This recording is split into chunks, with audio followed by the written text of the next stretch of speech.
Hey man, How are you? I'm good. I'm just trying to set up my do not disturb here while we're getting on the air. It's like last minute trying to do everything here to get ready. Okay, do not disturb is on. You know how I set up my do not disturb? How? I close my doors so Obi won't come in. Well, mine's like all the dings and bells and whistles Excuse me. on my computer alerting me to whatever because I just got a brand new computer. My old one crapped out, and so I haven't had a chance to like silence all of the notifications that I don't like to normally get. So my computer is constantly bing boop, bing bop boop. I sound like Been President bopping Trump. around, yeah. Oh, that's funny. That is funny. Well, I tell you, there's a lot of stuff going on, and we're going to have some fun today because we're going to talk about content marketing. And I really want to talk about content marketing in two ways today. I'm going to shake this up a little bit for you, Carter. Bring it on. Want to think about what we think of as traditional content marketing, some of the content marketing with AI, and how that kind of reverberates in certain areas, and how to think about what can be used, what shouldn't be used, what those kind of things. So I really want to get into some of those kind of things today as well. Great. You ready to jump in? Let's jump. Okay, well, for all you guys watching out there, if you give us a heart, a like, all that kind of stuff, we always like those things, because Facebook tends to like them. So here we go. I got to do it. There you go, all the hearts. So content types and formats. Most people think of content as text. I mean, when you really talk about content, almost everybody goes to text. So let's talk about some of the different types of content. It's not just writing. Yeah, no, video is I mean it used to be I can remember kind of nostalgic, but I can remember back whatever it was, 7, 8, 9, 10 years ago. And for me it was even more than that. Uh 15 years ago with another startup where we were that was video centric, and we were telling people, YouTube is going to be big, video is going to take over the internet, it's here to stay, it's you got to start thinking about doing video. And people are still saying that today, but there's no question that Yeah. video makes up the lion's share of shared content.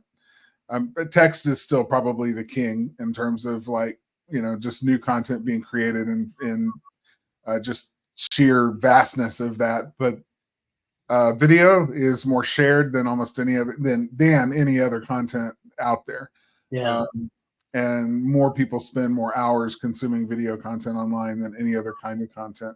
So yeah, that's the first one I always think of. No. Well, I think when TikTok gets banned, that may go away. Oh, I don't know. I'll confess I spend a lot of time consuming video online, and I don't even know if I have a TikTok account.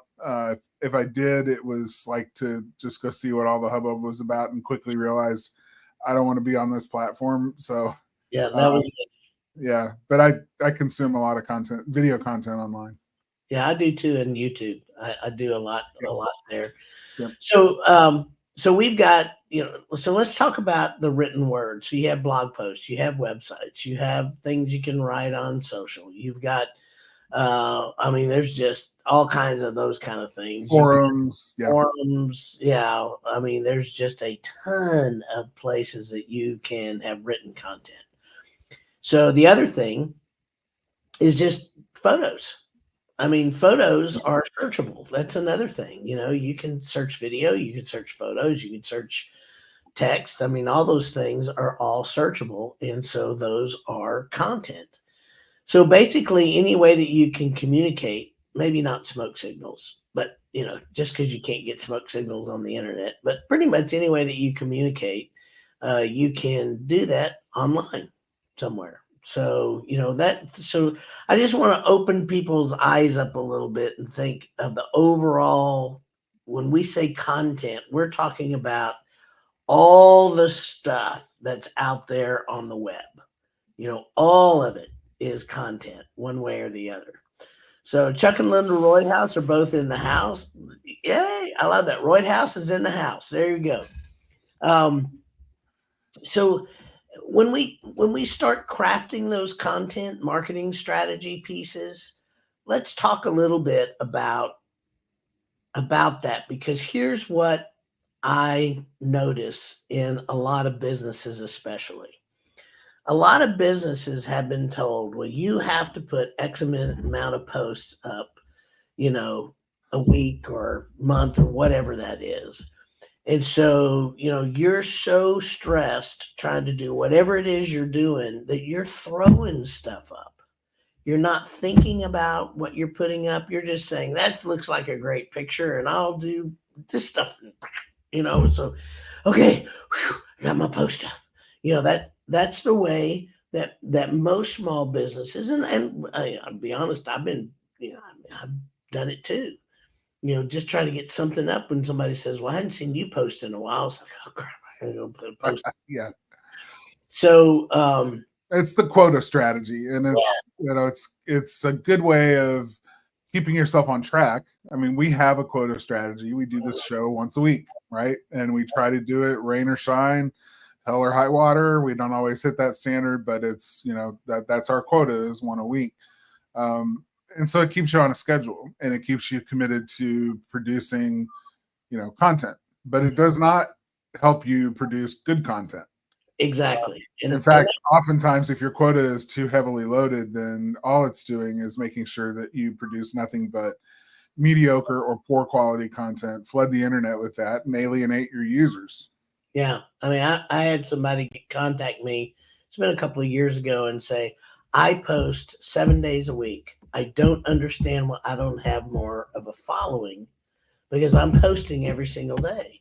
So I said, okay, well, let me just go look. And I went and looked at it, and there was no cohesiveness to anything. It was just one day it was this picture, and another day it was that picture, and they didn't talk about it. And posting just for the sake of posting is not a strategy. Yeah. So the other thing that I think people miss is how you can use one piece of content in multiple ways. I think people miss that too.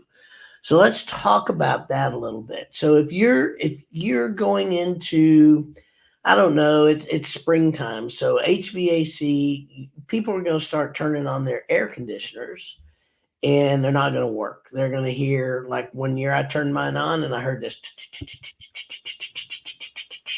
and I had a fan issue, and they had to come out and replace a fan. Well, it didn't happen before. I don't know what happened in the wintertime, but whatever happened, and I had to have a fan replaced. So, how do you figure those things out? Well, if you know that these are the types of things that are going to happen, then you can craft a content strategy around all the things that tend to go wrong when people first start, crank their air conditioner on. There may be a musty smell. That may be something that happens. What does that mean? I don't know. I'm not an AC guy, but I'm just asking. You see what I'm saying? I mean, I've had that happen before. I don't know what that means, but could that be a problem? Maybe, maybe not. So this is the thing, to be able to have a strategy around that, and then maybe write a blog post that says the top 7 things to watch out for when you crank your air conditioner on, and then come up with those top 7 things, write a really nice blog post, and that gives you 7 things over the next month to talk about on all your social network. You can just start with Facebook and go to Instagram and put some pictures in. I mean, that's really what I'm talking about when you have a strategy, but you have to have something that you want to accomplish. So, I I don't know if you want to add anything to that, Carter, but that's kind of my deal. No, what I'm hearing you saying it a different way, is tailor your content to the needs of your audience, not, so in other words, what that your audience, the frequently asked questions and things, make sure that you're addressing that, because ultimately the content that is welcome is the content that is relevant to me, right? Like, that's the content I'm going to consume, is the content that I can quickly realize, oh, this addresses my need. This speaks to my situation. This is content that I'm curious about or whatever. No, I agree with that.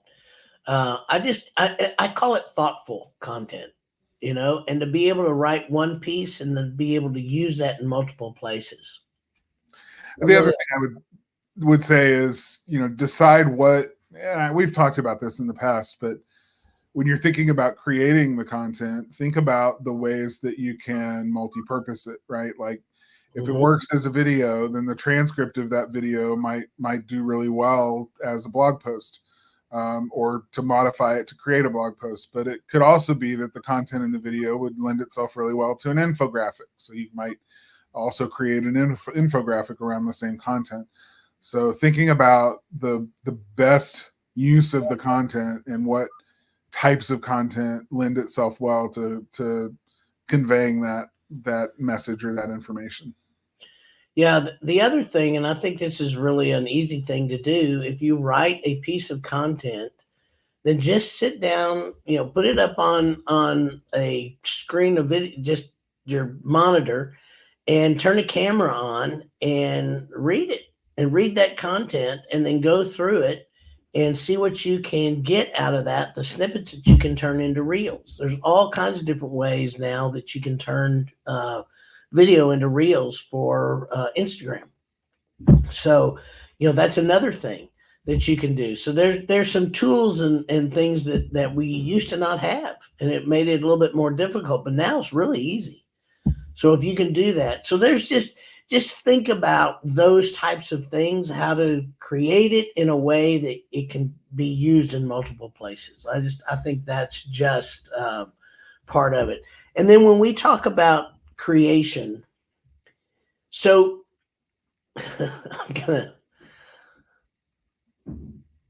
have a coaching client. I'm not going to tell you what profession he is or anything, but if you go to the Facebook page and you hit anything, all of a sudden, if it's a video, it's like hair-banger music.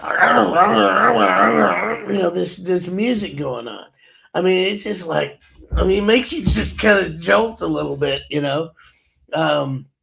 when you hit it, and it's like, it was just so jolting to me. I just thought, wow. And then I would go to another one and it's the same thing. And so I don't know if that's the music they're playing on location or somebody put the music to it. We haven't gotten into that yet, but not everybody loves that kind of music.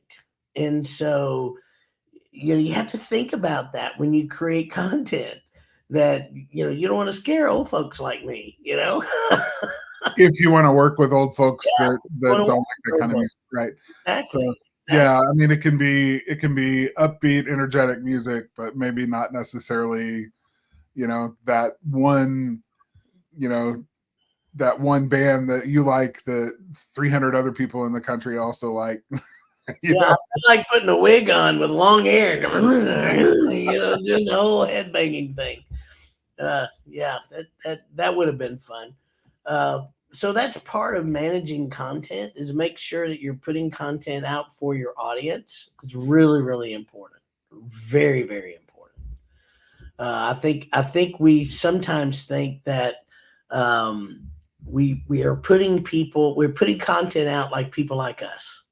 Well, if your audience are people like us, yeah, that's fine. But if you're trying to get a broader audience, maybe, have more than just your generation that you want to serve, then you're going to have to expand some of that. I just think that's important. I've seen this work both ways. I'm not disagreeing with you, but I know brands that have leaned into their sort of off trail personas of, like, being nonconformist to the bland, marketing world of stuff around them, and have really tried to create a brand that is very much them and speaks to their interests and the way that they do things, but it's compelling for other reasons, right? Like, I may not enjoy certain, and this isn't true about me, I enjoy just about every single kind of music, but I may not, if I'm of a certain age, then there may be kinds of music that are not as appealing to me. But if the content itself is appealing, I'll tolerate the music or even enjoy the music in the context of whatever the thing is. And I've seen brands that have wide consumer appeal. I mean, across genres, across demographics and ages and everything else, because there's something about the uniqueness and the individualization of the content, and the person who's creating it is really putting their heart and soul into it, and it seems authentic. So you can absolutely, you don't have to be milk toast. You don't have to Well, I don't want to you're be for the middle on all of the columns of choices that you make in conveying your message. I think you can have a strong brand. And I think that can be compelling to some people. I think the difference to me is if it's every single thing I get on is like that. If it's every once in a while and there's different things going on, it makes it more interesting to me. Yeah. Yeah.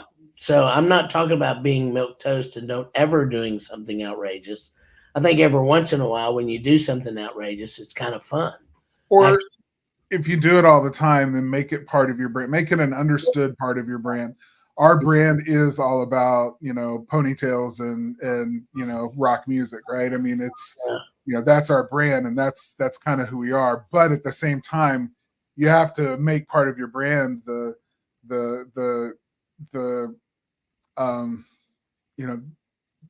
what is the phrase? The yin to the yang there. I mean, it's like, okay, so that's part of who you are, is maybe kind of party culture, but at the same time, you're responsible, you're dependable, you're all of these other things that people may look at that other part of your brand and think that just means that they, party all night and don't show up the next day for the job. So you've got to make sure that you're balancing that out. But that's getting into the weeds on branding. But I mean, I've seen it done. I've seen it done brilliantly. So it's, you just got to know that whatever choices you're making to convey your message, your content, and your brand have to be intentional, and other people are going to perceive things from what you choose that may not be at all what you were trying to convey at all. So yeah, and that's good. I love it when we disagree or kind of agree to disagree or whatever we're doing here. I'm not really sure, but it's something. We don't have the same opinions all the time, which would be milk toast, by the way. Sure, I totally agree. Boring. Totally agree. So, frequency and promotion of content. Oh gosh, these are. Oh, these are questions I hate. Let's forget the frequency part. I think we've kind of already addressed that. I mean, you should create the number of pieces of content that you can sustain while creating the best possible content you're capable of creating. And, it should be the content that people are here for it. They're every time you release something, they're interested because it's done well and it speaks to them. So whatever that frequency ends up being, it's informed by other things, not a decision to create a quota and try to fill it. The promotion of your content is what I really want to focus on, because I think that is important. Because to your point, you mentioned earlier, somebody said, I create, I'm on social media, I post once a day, every single day. I don't know why I don't have more followers. And it could be that that's partly because there's not a strategy for promoting that content in places to really build that followership. The people who have the followers, it doesn't happen by accident. It happens very strategically, and it's usually sometimes even negotiated in order to get in front of new followers to build that audience. So some of the quickest ways I can think of for promoting your content is get on somebody else's thing, right? Like if it's, maybe your local market has a TV show segment on the morning talk show, the morning television show, Good Morning, whatever market you're in. Maybe it's called Talk of the Town or something like we have here in Nashville, right? So you can get on and be an expert and answer some questions about the commonly asked things that are going on seasonally in your business. Like, what happens when you smell that musty smell the first time you fire up your AC for the season? If that's a commonly asked question, get yourself booked on that talk show. because now you're in front of a new audience, right? You're promoting your content through the channel of someone else's content, and you have a chance then to mention, oh, by the way, you can follow us on Facebook, and for all sorts of this kind of content. And now people will go, oh, well, I'm going to go do that, right? So you've leveraged the strength of someone else's content to enhance and promote your own audience and build that audience. So that can be really effective.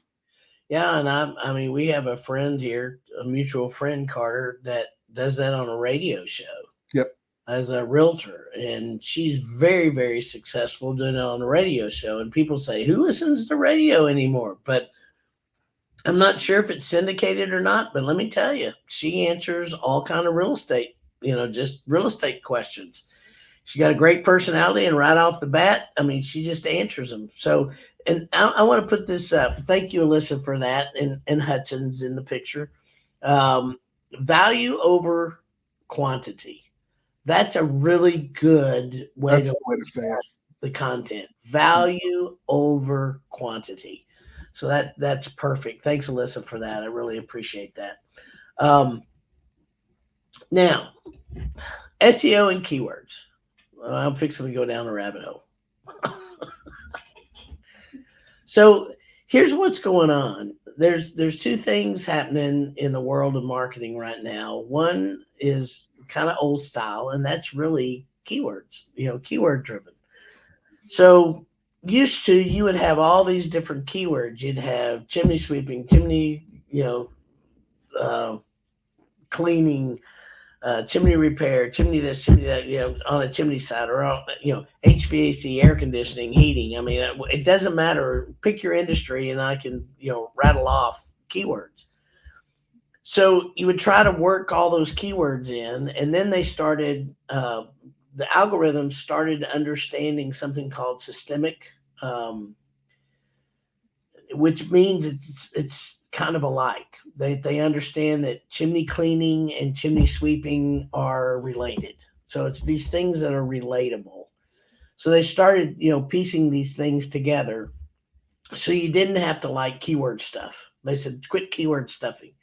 So then you could, you basically write, talk, do video, whatever, and do it very naturally, bring things up and whatever. And Google started to have a real understanding, and not just Google, all the search engines started having a really nice understanding about what you were talking about, what was going on, all this kind of stuff. Now, AI has come along, and AI is now different in the fact that it's more of an assistant. So it's the difference of me going to Google and saying, air conditioning, White House, Tennessee, to try to find somebody that can do my air conditioning in White House, Tennessee. It's going to bring up, all the search and whatever. If I go to AI, I don't interact with AI like that. I'm going to say, hey, I need like the best and cheapest or inexpensive air conditioning company in White House, Tennessee. And then it's going to give me options, well, this one, this one, this one, and this one. So it answers questions. So that's something that's totally different. And so now when you're talking about SEO, your optimization on all this content not only needs to think about the keywords that are involved, it also needs to think about all the questions that get asked. So it's a little bit different now than it was even a year ago. When people are going, oh, wait. Nobody uses AI. Guys, 52% of people are now regularly using AI. For what? For search. They're searching with AI. So, you can't just poo-poo this stuff and say, oh, I'm not going to play that game. You really need to pay attention to it. Google's algorithm has been AI led by, I think, was it 6 or 7 years ago, basically, 2012. when 2012. So it's even been over a decade. So Yep. yeah, I mean, the algorithm is AI. So people have been searching with AI for a long time, but the intelligence with which that AI is capable of understanding the query now is getting even more impressive and more pervasive. So the way that people are searching is important to pay attention to, because creating content to reflect that and to get in the way of those searches and be involved in those results is changing. Yeah. And and that's today. I can't tell you if it's going to change, or will it stay the same? How will it work, next year? But our job is try to keep on top of that. So I think it's just really, really important when you start talking about content and considering content, that you really kind of look at not just how we've always done search, but how search is now morphing into. And I don't think search in itself, the way we do it now, is ever going to go away. By the way, that's my opinion, and I've heard other people say it will, and other people say it won't. I just think we're going to have to serve two masters. Two different algorithms. Two different ways of being able to talk to somebody. And really, the difference is how you talk to a machine is really keyword driven, but AI is more in how you talk to a person. So I don't go to Carter and go, AC White House, Carter. I don't talk to Carter. When I have that conversation with Carter, I'm saying, hey, Carter, you know anybody that can fix my air conditioning at a good price in the White House? And I know the answer is absolutely not. I have to go search on Google just like you do. But that's how I talk to him. So it really is the difference. Now, the other thing I want to address before we get out of here, just very, very quickly, no content that we're talking about, content that we create and how we do it, but no content ever needs to be created without a human being involved. If you create content, this is really interesting. Do you know over 1 billion, I read this just recently, over 1 billion articles are uploaded to Google every single day across the world that are AI written. Oh. So here's some things that are happening. All your content's not getting indexed. Why? Because Google's not indexing things that everybody writes the same thing about over and over and over and over and over and over and over and over and over and over and over again. So you got to think about, how do you deliver the content differently? How can it be original? How can it be, meet the things that Google's looking for? Expertise. I always want to say excitement, but that's not it. Expertise, experience, trustworthiness, and authority. So it's EEAT. So those are the things that Google's looking for. And all that content is just it's literally going nowhere. I will look at websites all the time. And when I go in and look at what content is actually indexed or not, it's absolutely phenomenal at how many pages are not indexed. Interesting. At the very beginning, yeah. And so Google is just saying, hey, we don't have, number one, we don't have the capacity to index all this crap, because that's what they look at. It's just crap. It's the same thing over and over and over and over and over and over and over and over and over again. And so if you're doing that, you're wasting your time. So you need to figure out a different way to create content, a different way to do it. And so that's really important to be able to do that. So if there's any other questions about that, put that in your comment section. We'd love to do that. Something came up. Let's see what that was. How can you tell? There you go. How can you tell if a web page is indexed? You can do that in the Google Search Console. So I don't know what, if you have Google Analytics or if you're Google property or whatever, Terry, but there's something called Google Search Console. Look that up, and you ought to be able to tie your website to that and be able to see if it's indexed. It's free.